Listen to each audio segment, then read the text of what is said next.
What's up, everybody? My name is Mitchell Manis. Welcome back to the second episode of the Hogline Podcast. Today, I am joined by a very special guest, my brother, Jack. Say what's up to the people. Hello, everyone out there. Thanks for coming out tonight. Yeah, thanks for coming out tonight. Anyway, we have a variety of NBA topics to get into today. We are going to be discussing the NBA draft last night, our initial thoughts, who we think is an early candidate for Rookie of the Year, and... No. Rookie of the Year outside the top 10. Outside the top 10. I want to make that clear.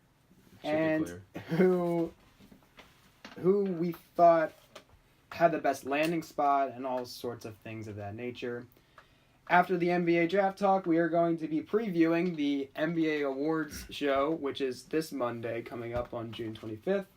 We are going to be giving our thoughts on the 6 major awards, which are MVP, Rookie of the Year, Defensive Player of the Year, Sixth Man of the Year, Most Improved Player of the Year, and Coach of the Year. And following all that, we will end our show today with a fun little activity that Jack came up with. We are going to look at all the second round selections that are currently still playing in the NBA, and we are going to... We both compiled a team out of those second rounders, and we have not told each other who we have selected, and we are going to see if those teams could compete in today's NBA and see where they would stack up. So that's today's itinerary, and we are going to get into the NBA draft talk. It was very exciting. I watched the whole thing. I want to preface this and say Jack unfortunately did not get to watch it, but he's still going to give his thoughts. I followed it. He followed it intently, and I gave him a lot of updates, So, Jack, from knowing what you know, what are your initial thoughts? Well, like I said, I didn't watch it, but it was kind of hard to follow because of all the trades that went on. Yeah, there were like 5 or 6 trades, I think. In the first, or just in general? I don't know. No, I think in the whole thing. Okay. There were like 3 in the first and two or 3 in the second, I think. Yeah, I had no idea about the Trae Young and Luka Doncic ones that you called me. And yeah, it was pretty crazy. I don't think anyone expected Trae Young to go that high. Like I don't like looking back at it. Are we saying that he selected 3rd or 5th? I don't really know because the Hawks had the 3rd pick, and I don't know if anyone expected him to go there. Do you know what was the trade exactly? Do you remember? Or no, top of your head. I can just look real quick, but I think it was Trae Young, obviously got sent to the Hawks. Yeah. And Doncic got traded to the Mavericks, and I think it was 2... They just said 2 future second rounders, I think it was. I didn't think it was any specifics. 2 future second rounders? That's kind of... Yeah, I don't know. I mean, I guess they just liked them straight up 1 for 1. And a protected first rounder.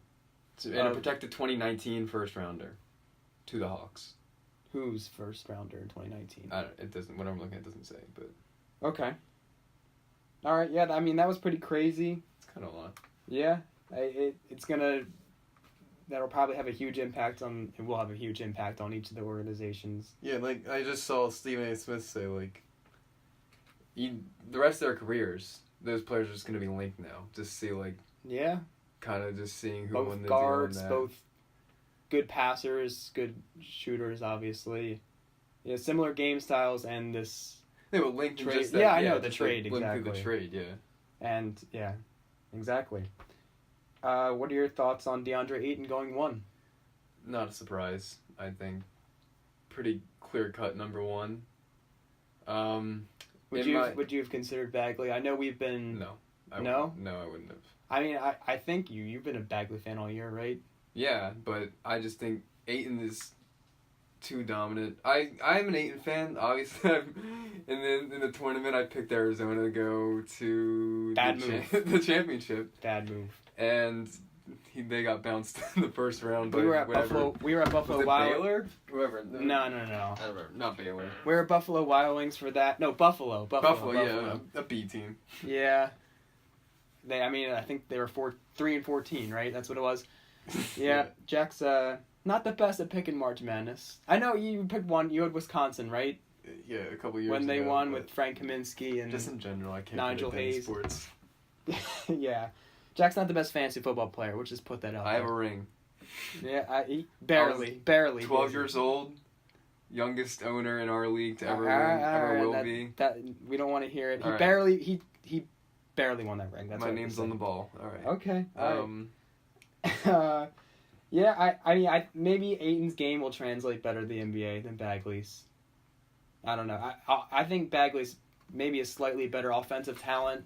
I think There's still questions about his defense, probably. Wait, Bagley's a better offensive talent? You mean? It's close, but I think maybe Bagley has a slight edge. There's questions about both of their defensive games. Ayton and Bagley, kind but of. I think I learned recently that like Ayton hasn't been playing for that long. Yeah, he's from like the Dominican or something. It's right? kind of like a Joel Embiid thing. He hasn't been playing that long, and he's pretty poor from what I hear. I mean the whole. Well, he won't be for long. Let's just put it like that. He's gonna have to take a pay cut when he goes to the Suns. Oh yeah, we saw a funny thing on Not Sports Center posted on Instagram. It's like DeAndre Ayton, when he finds out he has to take a pay cut from playing Arizona to the Suns. No, but so he hasn't been playing for that long, so I feel like he's already at it, obviously, pick number 1 overall, but like he's gonna be developed even more. Like his game isn't even at its peak yet, so like I think he's a high ceiling, but yeah, his NBA player comp was DeMarcus Cousins, I think it was. Oh. Who'd you see? Well, I mean, I just hear Shaq, but he's Shaq? not currently in the NBA, so yeah. Yeah, I hear DeMarcus Cousins. No, he's Cousins really. I think he's more athletic than Cousins. Cousins is a versatile big man. He shoots kind of big. He shoots threes and stuff. So Not very well. no, Cousins shoots He threes. can pop an outside shot. Look it up one But time. does Ayton really shoot that much? I don't know. That's just what I saw. His NBA comp was not Dion. His comp was himself. Yeah. Was DeMarcus Cousins. Yeah. So that's pretty much our initial reactions there. I want to say a quick word. I know this is jumping around a little bit, but I want to say a quick word about the NBA trade system. I know I was talking to a couple of other my friends, and they were mad as well. And this is mainly focused around Mikal Bridges, that he was traded from the 76ers to the Phoenix Suns. The 10th overall selection traded for the 15th overall selection and the 2020 Miami first, I believe it was. And I just think it's so stupid how the NBA does it that way. Every other sport, the trades are finalized before the pick happens.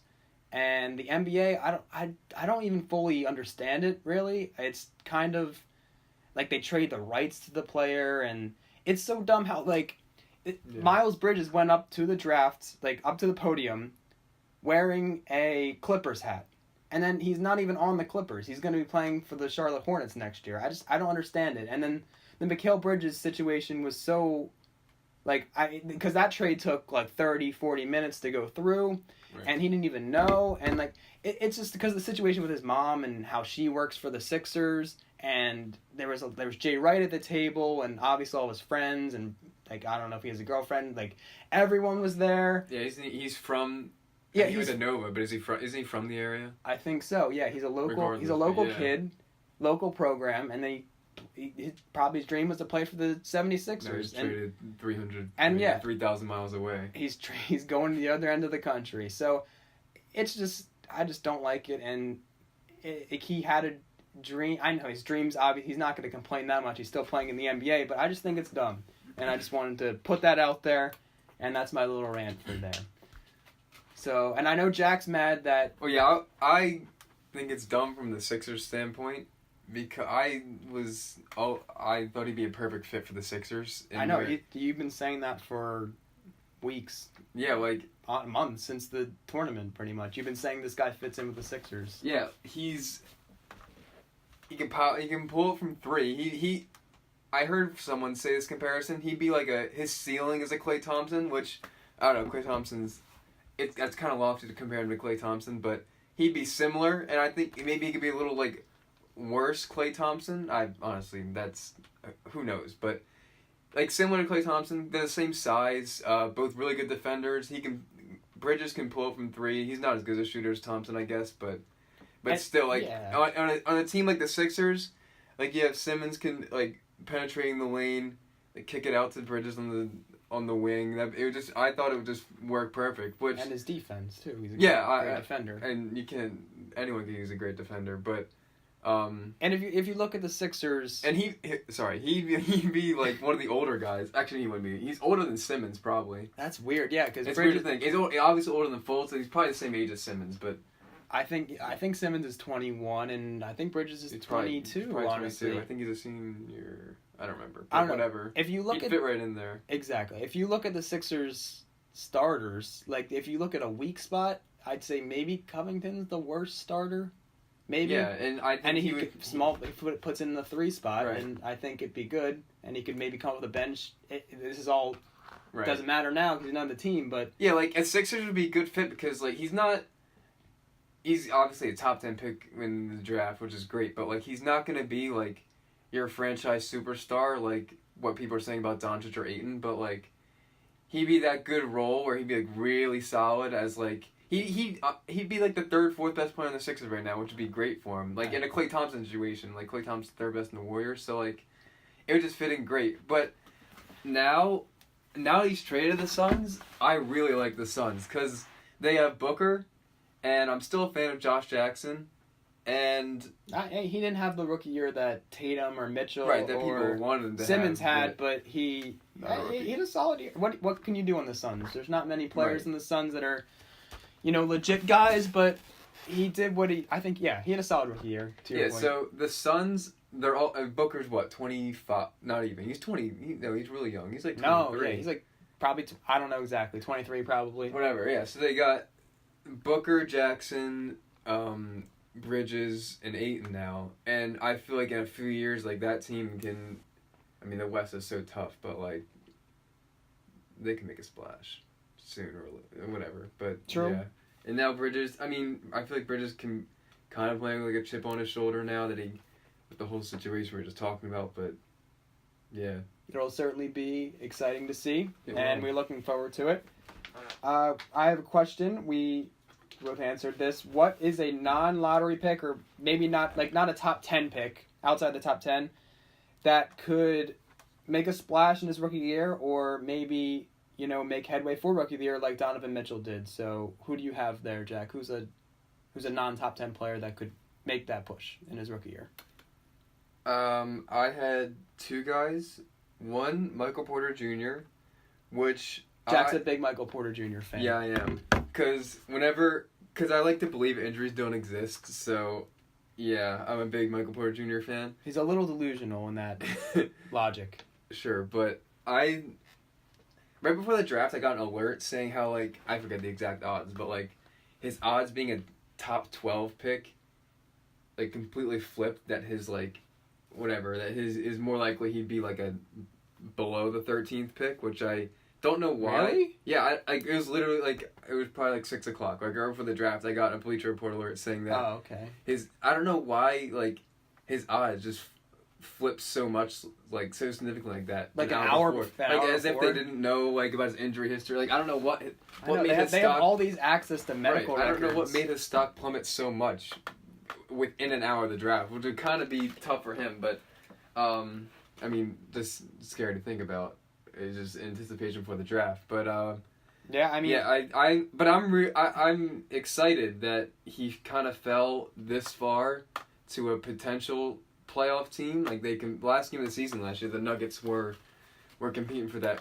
There was Came down to the last game, it went to overtime. Yeah, so, I mean, the Nuggets... And, I wasn't a fan of... And Paul Millsap got hurt, and if he didn't get hurt, Right. the Nuggets could be right there.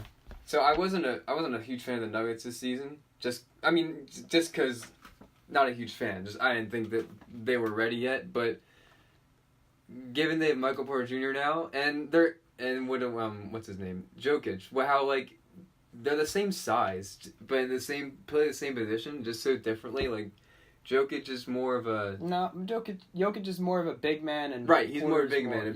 Yeah, wing player Porter. Right, Porter can pull up. He's a better shot, I'd say, and he's more elusive and quicker. So yeah, they're both the same size, the same position, but it's just interesting how they're different. I'm excited to see how they're gonna play together. So I'm excited for that. Should I say my other one too? Yeah, who do you have? Who's the other guy you have? And the other potential rookie of the year outside of that 10 was Lonnie Walker. He's from around here, kind of. Hometown. I think he's from Reading. Yeah. I think he played with Cam Excuse Reddish. me. I don't know. Maybe not. Reddish is from Reading? I think so. Hmm. Or I didn't know that. whatever. Maybe not Reading. He's from around here. I think it's like Westchester. But so yeah, I had him because this was only in a case where Kawhi leaves, got drafted by the Spurs and pick 17, I think it was. Yeah, he'll certainly have the ball. So, He'll right. have the ball more in his hands if Kawhi I think leaves. it could be a Donovan Mitchell situation. How like Donovan Mitchell, he well coached, and I think if anyone, Popovich is gonna bring out the talent in Lonnie Walker, which he's done for years, obviously. And Mitchell had a great big man in Rudy Gobert, similar to Walker will have in what is it? Aldridge, yeah. So it's kind of a similar situation I see, and under right management. This is only if Kawhi leaves. If Kawhi stays, maybe he could too, but definitely if Kawhi leaves, I would look out for him because of how much production he'll get, and I feel like Popovich's going to exploit that right because he's just great coach. So that's my two, yeah. Pop is certainly a legend. Goat. And to answer to that question that I have three guys here. I'll just briefly explain both of them. I have Dante DiVincenzo. I heard a couple other experts pick him, and I agreed with it. I think he can bring. He's on the Bucks. He got picked, I think, 16th overall, and I don't necessarily know if he'll start. I don't think he will. I think he'll come off the bench, and I think he could provide the Bucks with that high energy defensive go-getter guy that they need.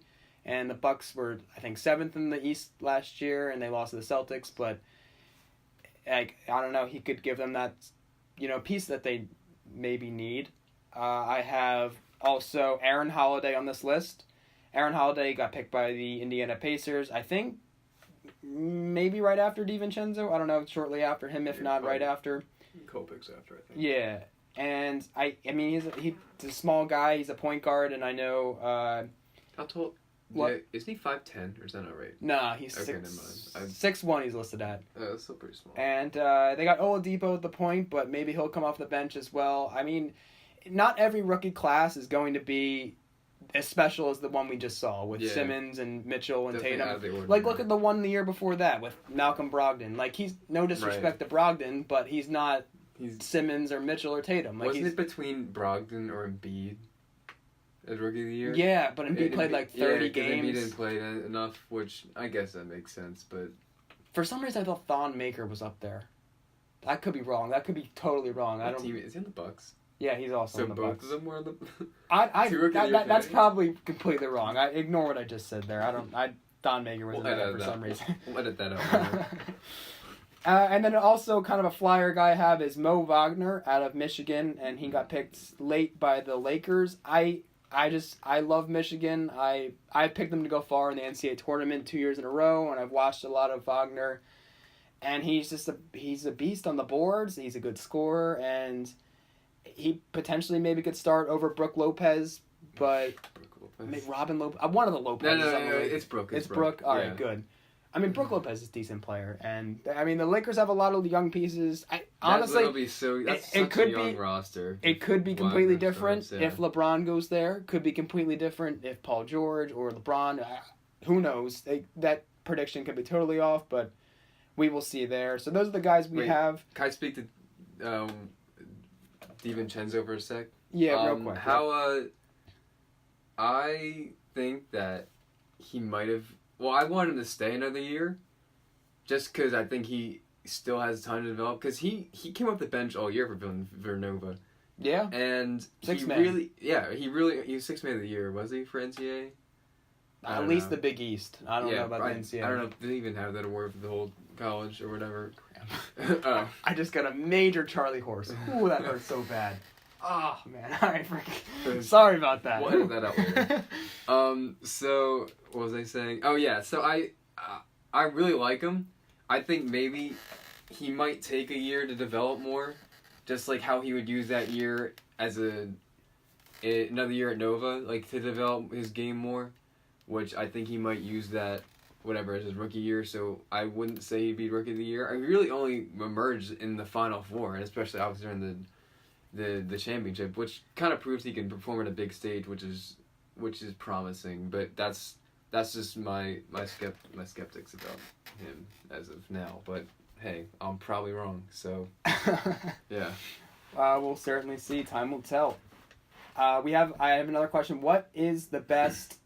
What player landed in the best spot? Not necessarily.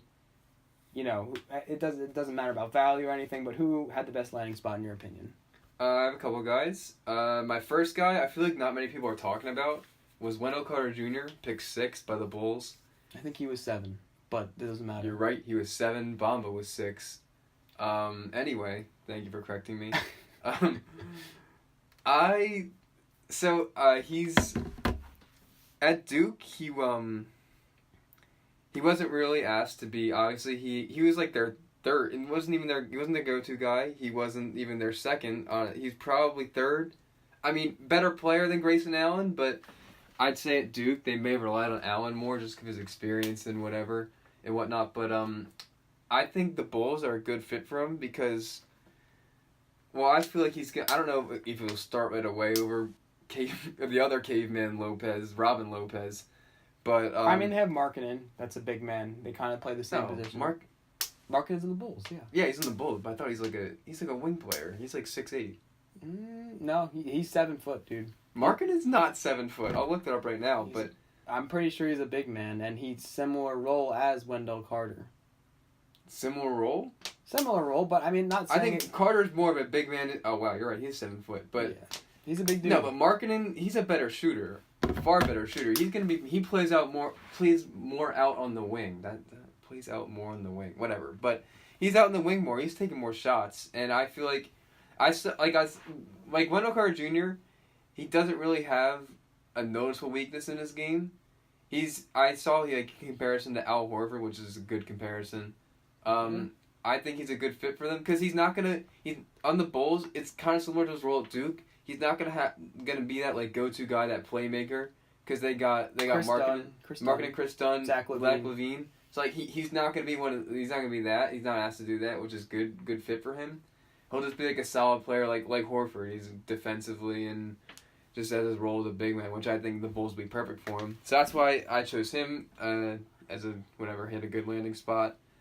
Luka Doncic, great landing spot for the Mavs. Not really great backcourt with Dennis Smith and him. Right. Other than that, not really much going on. Dirk's out the door. Yeah, well, I think that's perfect. They're obviously both Dirk's the best European guy to come over.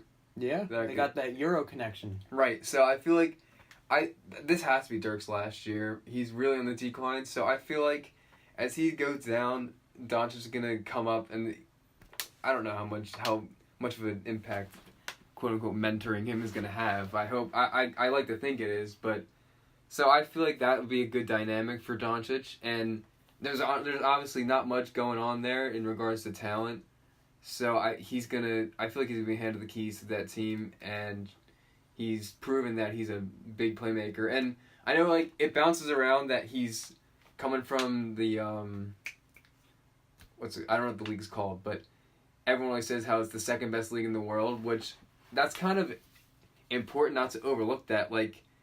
The second best league in the world, NBA, then the Euro League, and then the NCAA. He's coming from a league that's better than all these guys are coming from, which I think is, and he dominates that league. I guess so. Which I think that's more important than people are thinking about, but yeah, I certainly like Doncic. Yeah, I think that's a good spot. I have another one. And what was I gonna say? No, go ahead. You can say your other one. Oh, my last one was just Kevin Knox, which going into the draft, I thought they should I thought they should draft a guard, but I feel like Knox is gonna be a good fit there. Very young. He's 18. Oh, really? Yeah. Oh, that's right. Yeah, and yeah, he's just drawing comparisons to Tatum. That's a good comparison to have. Very good. Very good, and it's similar situation to Tatum, how he has a star to rely on. I don't know about next year. What?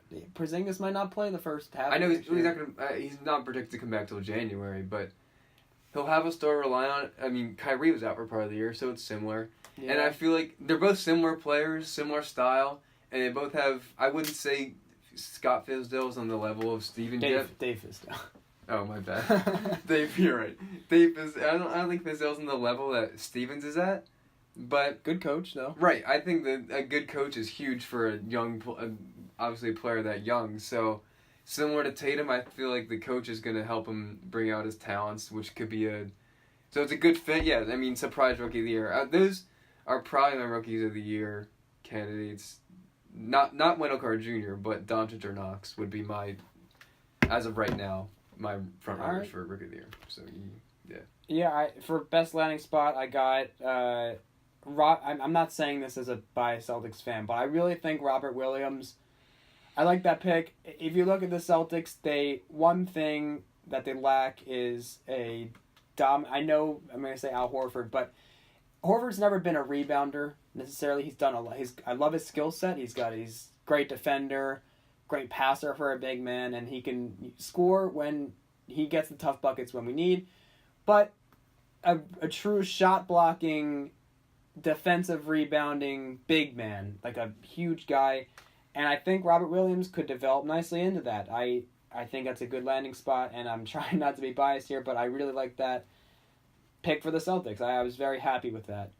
And I know we talked about Michael Porter Jr., but going to a potential playoff team, I love the Nuggets. I don't know. If I'm on record saying Michael Porter Jr. will be a bust. But Yeah. But I've been saying that for a while. it's a big if, but if he can stay healthy, you're getting arguably the best player in the draft at 14. So you can't ignore that as a potential blockbuster, knock it out of the park landing spot. So that's our NBA draft talk. We're going to shift gears, and we're going to talk about the NBA awards ceremony. It is on Monday. That is June 25th, and it is hosted by this guy named Anthony Anderson. Don't know who that is. Apparently he's on the TV show Blackish. That's it. Never watched it. Don't know who that is, but Drake was a good host last year. I watched that whole thing last year. It was funny. And the TNT crew will be there with Jack and Chuck and Ernie and Kenny, so that'll be a good time. Travis Scott is performing, and I'm going to watch it. I'm looking forward to it, and it's going to be a good time. So Jack and I are going to give our picks on, like I said in the beginning, of the main 6 awards, MVP, Rookie of the Year, and all that. And let's start it off with the most important one, and it's MVP. I think we have the same guy here. We better. Or one of us not making it out of this room alive. It is, it's LeBron in my opinion. It's the king, the GOAT, all the above. I honestly don't, if I had to bet my life on it, I think Harden would get it. Yeah, I don't think he's going to win, but if we had votes, we'd vote for LeBron. For sure. I want him to win, no doubt. I don't know. I wouldn't necessarily say I think it's going to happen, because everyone's just like, oh, it's Harden's year, Well, look how terrible this Cavs team is. I think it should be LeBron's year. Yeah. Every year. Let's try to, we have a lot to get to here, so let's not, go on day about it, but LeBron, if you look at his stats, he's arguably playing the best in his 15th year. It's crazy. What he averaged? 27, 9 assists, 8 boards, something like that. Close to it, yeah. He shot the same from 3 as James Harden did. I don't know, much better field goal percentage, and it's not a knock on Harden. Harden is a great player, and he does deserve the MVP, but unfortunately, he's playing in the NBA when LeBron plays in the NBA. True. So, and Anthony Davis is also up for this. Let's give a shout out to Anthony Davis too. Shout out Great AD. young player. But Great young man. Great young man. Does a lot in his community.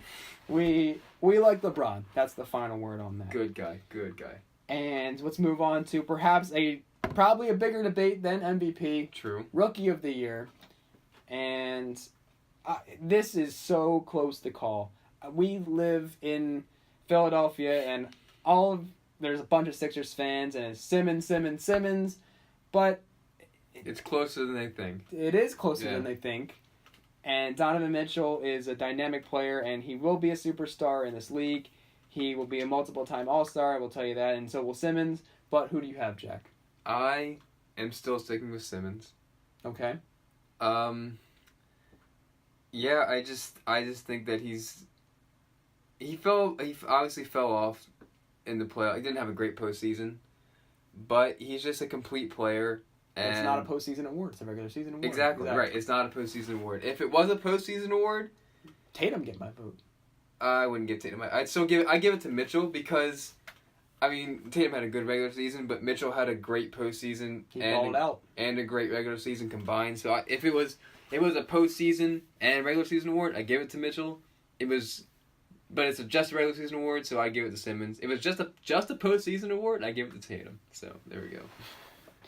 Yeah. I know it's just hyping up down to Mitchell there, but Simmons gets my vote as well. Gotcha. He got him. Special talent. He had great passing ability for a big man, and Philly got a good one. So I'll just put it at that. Defensive Player of the Year. The candidates were Joel Embiid, Rudy Gobert, and Anthony Davis. And who did you pick, Jack? AD. Again, we have the same. I know we're just going chalk kind of here. We have the same picks, but Anthony Davis, I would, let me say this, I would have picked Rudy Gobert if he had played more games. He played like 50 games. Was he injured? He was injured. What do you think he was doing all that time? Just chilling. I mean, maybe rest. I don't know exactly. But Rudy Gobert, I think, out of these three, obviously all of them are great defenders, and we're splitting hairs by arguing about it, but it's just the availability thing that was the last, deciding factor in my selection. But I'm going with AD. A lot of defensive rebounds, a lot of block shots. I think he led the league. Could be mistaken. Yeah, he does. Well, I picked AD because again, we're splitting hairs here, but watching them play, I feel like Davis has more of a defensive presence on the court. Just when he steps on the court, like it's just harder to score on it. That sounds dumb, and he leads. I mean, he leads in all defensive. Like out of Embiid, Gobert, and Davis. Davis leads in like defensive rebounds, total rebounds, blocks, steals.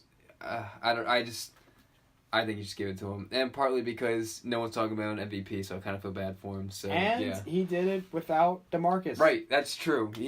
And they didn't. It looked like they didn't miss a beat when he was gone because AD just went on another level. I think he went on that insane scoring streak.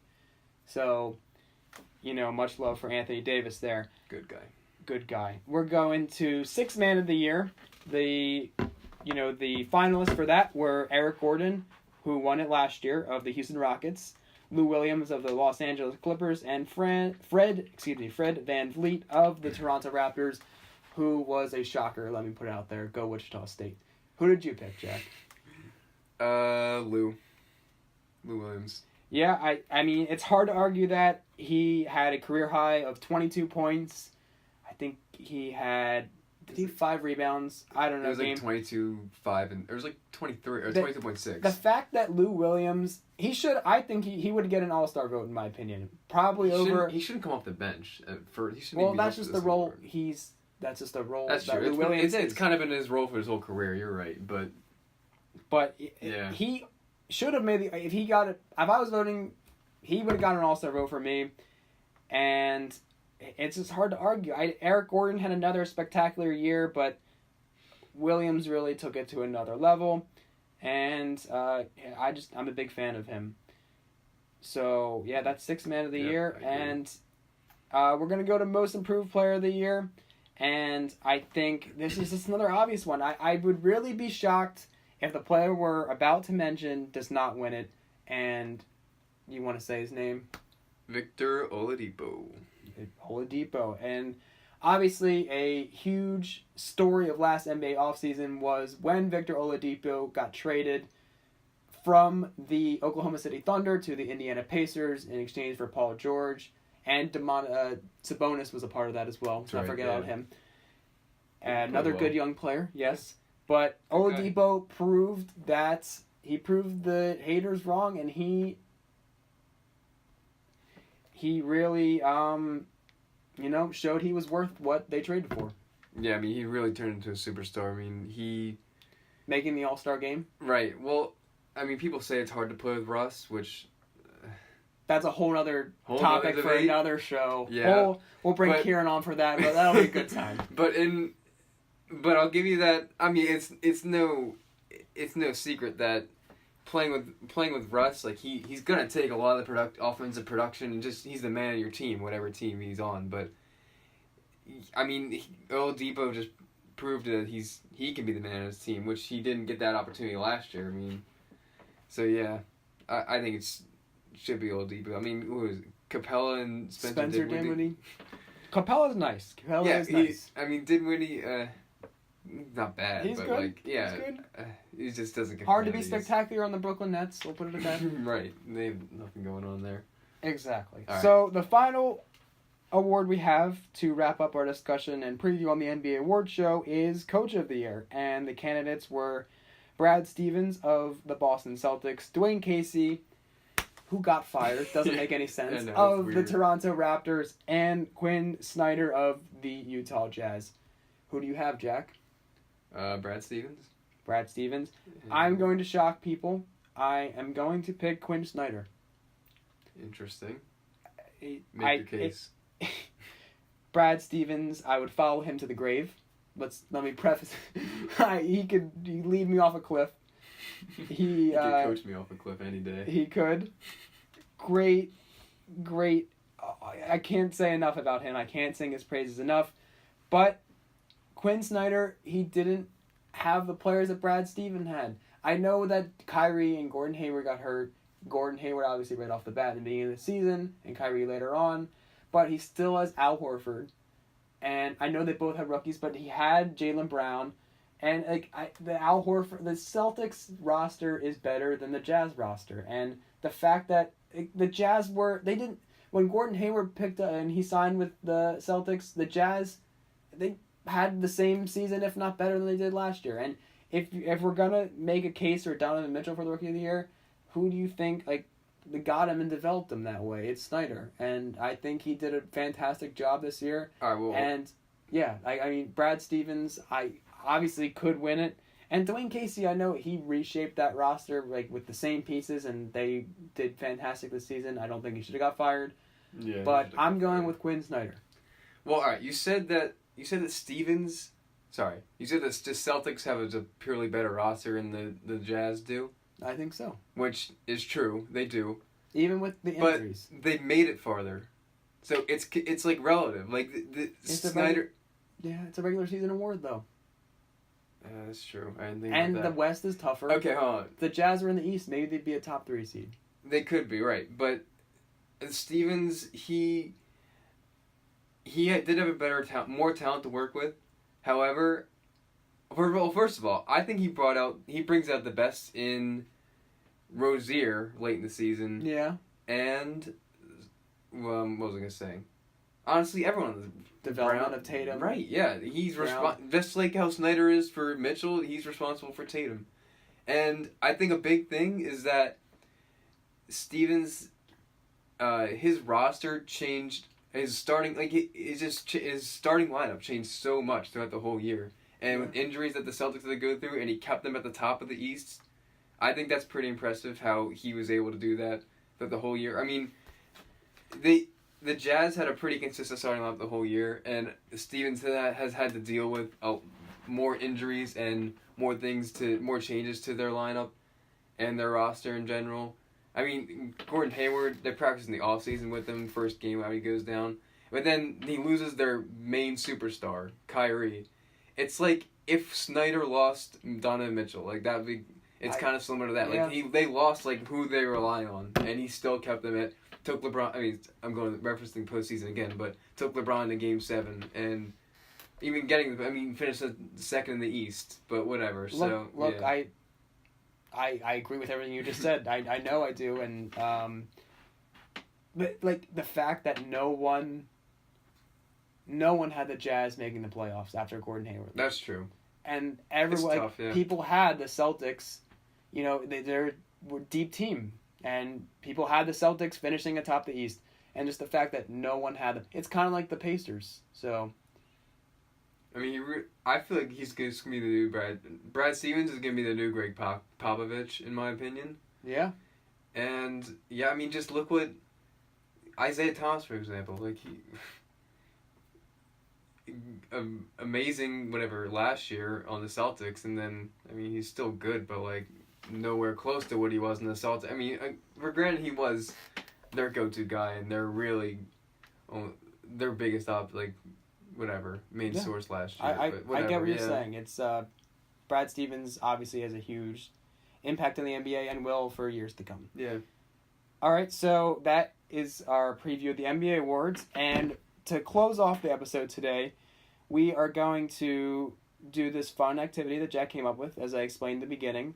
We looked at all the second round selections that are currently still playing in the NBA, and we made a starting roster and put some reserves together, and we're going to see if those guys could compete in the NBA today. We'll probably have, similarities, probably a lot of similarities, because the list is the list, and the players, it's not like we did our own research, but it's just the list of players, So we'll probably have some similarities on here, and we can kick it off. But Jack, just read your whole starters. I want to go ahead. All right, fine.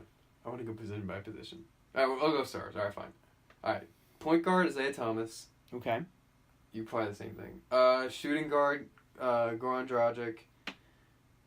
Power forward. I kind of listed 2 power forwards. They'd make it work on this team. Yeah, the NBA is growing to be positionless, but go ahead. So forward Draymond, forward Jokic, and then center DeAndre Jordan. At point guard, I have Dragic. Interesting. Okay. I have Chris Middleton at shooting guard. All right. I have Draymond at small forward. I have Jokic at the 4, and I have DeAndre Jordan at the 5. Okay. Why did you put Thomas in there, and what made you pick the players that you did? I just think that. Wait, who was your guard? Oh, you had Dragic. His name's so hard to say. I know. Him and Jokic. I had Middleton at the shooting guard. Okay, he's on my bench as a small forward. He but is so good. He is. I was not really familiar with Chris Middleton's game as much as I was before watching him in the playoff series versus the Celtics. He is. He is so good. He could knock down shots. He is 6'8". He's 26. He's going to be in the prime of his career in a couple of years. And he improved so much. He averaged 20 a game this year. He's just... but so did Dragic. You have him. Right, you have him. I have him. Yeah. So the difference is that I had Isaiah Thomas and you had Chris Middleton. All right. I think if we were to roll out a team, I don't know if Isaiah Thomas would be ready, or I just like I don't know. I like the squad I put together. I think, well, like I said, how Stevens brought out the best in him, but Isaiah Thomas, he's a shot creator, but he's also a defensive liability. Right, yeah, that's true. But he's just a facilitator. He's just more of a point guard. He's going to get you the ball, and I feel like that he would find a good role in this team. Because this team is a pretty good starting lineup. I know. If he'd get them the ball. So, Chris Middleton, I don't know. The ball just got to spread. They've got facilitate. Draymond is a good passer. I know. Jokic is a great passer for a big man. But Jokic can score. I think all these guys can. Right, this is a team consisting of all these guys can score. Not Draymond. But I wrote down their averages for this past season. I mean, they're all hot. They're all pretty hot. Dragic was at 17 a game, Middleton 20 a game, Draymond 10, Jokic 18, and DeAndre Jordan 12. So that's crazy there. And plus all the bench players. We had so many players to pick from, and it's crazy how much. Yeah. How many gems you can find in the second round? Honestly. I have a list of 5 that I kept off. Okay, so how many reserves do you have? You have 7? Yeah. Okay, I also have 7, so you can go ahead and list your reserves. Go ahead. I didn't really have... Well, I can kind of positions. So guard... Whatever. Guard Malcolm Brogdon. Guard Lance Stevenson. Guard Lou Williams. Small forward Chris Middleton. Power forward Paul Millsap. Center Hassan Whiteside. Center Marc Gasol. Okay. I've got a couple different ones. I have guard Isaiah Thomas. All right. I have guard Lou Williams. I have forward Bojan Bogdanovic. All right. The reason why I include... I'll get to him in a that's a second. huge guy. He's real ugly. Nah, he's like... I think he's guy? 6'9". He's 6'9", I believe. Lanky arms. Not the best looking human being. I'm thinking of Boban Marjanovic. I know, that's so They confusing. gotta get some easier names to say. Anyway, He's real ugly. All right, next one. Paul Millsap. All right. I have Patrick Beverly. And I I have didn't even come across him. Wow. Jordan Bell. And I have Marcus Gasol. The reason why I included Bogdanovic is because of his three-point shooting. I was looking at this team, and I didn't necessarily see... I know Middleton's a great shooter, but there's not like that guy that could hit you need a three, and this guy shot 40% from three this season for the Pacers. Yeah, that's pretty good. So, and we talked about Lou Williams, and we talked about six man.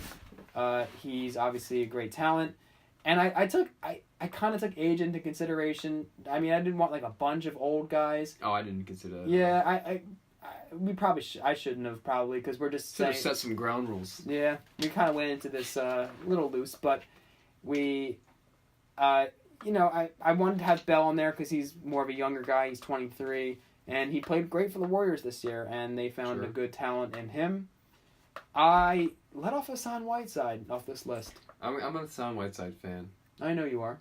Yeah.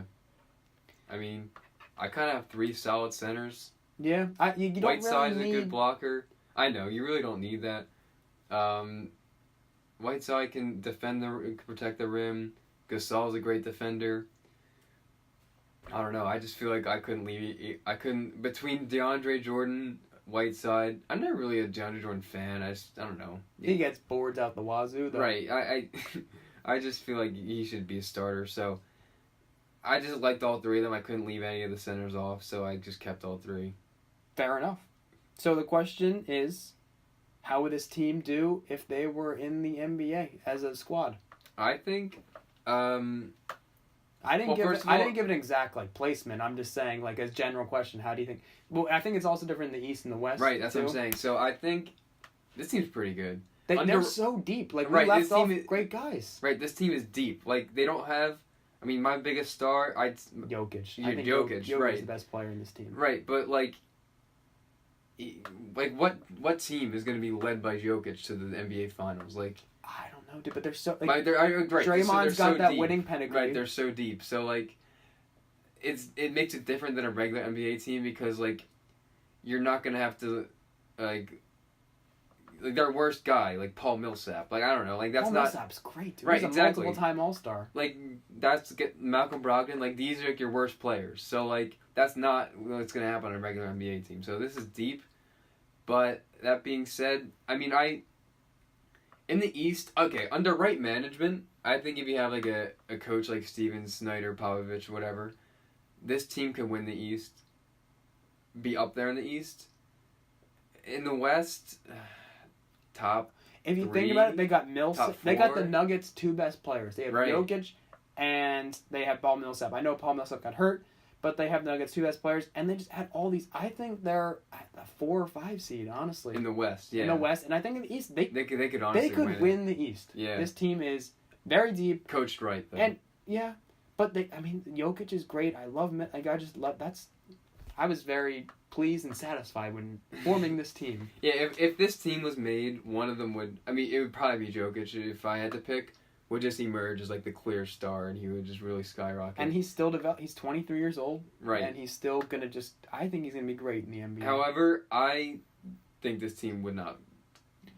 The Warriors... Yeah, no in the end of the day... No way. We're talking about the Warriors here. Are we taking Draymond off of the Warriors? Right, or no, are we cloning Draymond and putting him on this I'm just team? trying to think of matchups. Draymond's guarding Draymond? Right, exactly. Curry to Isaiah Thomas is just my team, not yours. Oh, yeah. Right, Man. really, that's a huge difference. I mean, Dragic to Klay Thompson. I think Thompson would huge. give Middleton fits. Klay Thompson, he would lock down Chris Middleton. Yeah, so that would be huge. Draymond going against Draymond, that's a battle. And then you A got lot like, of trash talk there. I guess Jokic wouldn't guard Durant, but like. Yeah, I don't know how that would work exactly. And then DeAndre against whoever. Zaza, JaVale. But yeah. Yeah, at the end of the day, obviously they're not going to win the NBA Finals because we live in a time where LeBron James and the Warriors play in the NBA. More importantly, the Warriors. More importantly, the Warriors. Oh wait, unless LeBron joins the Warriors. Yeah, that's gonna. So happen. I forgot to mention the players. Do you have players you left off or no? nah, I didn't. Well, my 5 I left off. You didn't have any of these guys. Well, I said Hassan Whiteside earlier What? that I left him off, but go ahead. Oh well, 5 I just left off were Jay Crowder, Yeah. Trevor Ariza, Ersan Ilyasova, Love Trevor Ariza. Ilyasova, and then Korver and Ginobili. But Right. Shout out to the old men there. yeah. So anyway, that's the end of the show today. Thanks for being on, Jack. Thanks for having me in our own home. Exactly. So anyway, thank you. Oof, man, I messed up. Thank you for listening. We'll edit that out later. Make sure to follow the Hogline Podcast on Instagram if you don't already. And this podcast will shortly be on iTunes. It will. Yeah. No, I thought you were. No. It sounded like you were saying that we were sponsored by someone. This No. podcast is brought to you by. No. I submitted it for review to iTunes, and hopefully it'll be on there within a couple of days to a week. Keep your fingers crossed. And anyway, thank you, and I hope everyone has a good day. See you guys later.